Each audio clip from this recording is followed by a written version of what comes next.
Hi hello welcome to my channel. రాశి ఫలాల గురించి చెప్తాడని ఒక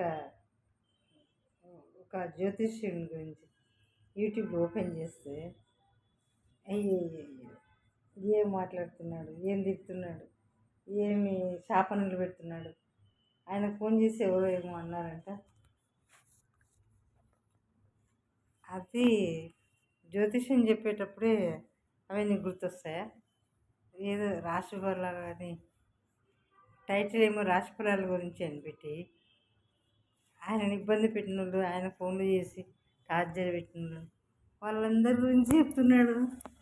అయ్యో, ఏదేదో చెప్తున్నాడు. అట్లా చెప్పొచ్చా? అట్లా ఇట్లా ఎందుకు పెట్టుకోవాలి? అట్లా రాశి ఫలాల గురించి అని ఎందుకు పెట్టుకోవాలి? ఇదే నన్ను ఇట్లా అన్నారు అని చెప్పి టైటిల్ పెట్టుకొని చెప్పొచ్చు కదా.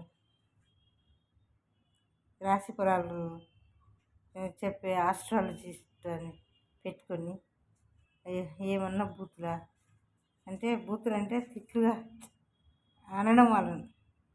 ఆయన ఫోన్ చేసి ఎవరో ఏదో చెప్పిండ్రంట, మాట్లాడిందంట. వాళ్ళ క్లాస్ చెప్తున్నాడు. పెరాలిసిస్ ఏదేదో అమ్మమ్మ, అట్లా చెప్పకూడదు. మీరు ఆస్ట్రాలజిస్టులు అందరూ వినండి. అట్లా శపించకూడదు. ఒకవేళ అన్నారే అనుకో, మీకు ఫోన్లు చేసి టార్చర్ పెట్టారే అనుకో, మీరే అట్లా శపిస్తే ఇంకా ఏం హ్యుమానిటీ ఏమున్నట్టు మీ దగ్గర? మీరు ఎందుకు చెప్పడం? ఆస్ట్రాలజిస్ట్ అని పేరుకేనా? అంత ఓర్పు లేకుంటే ఎట్లా?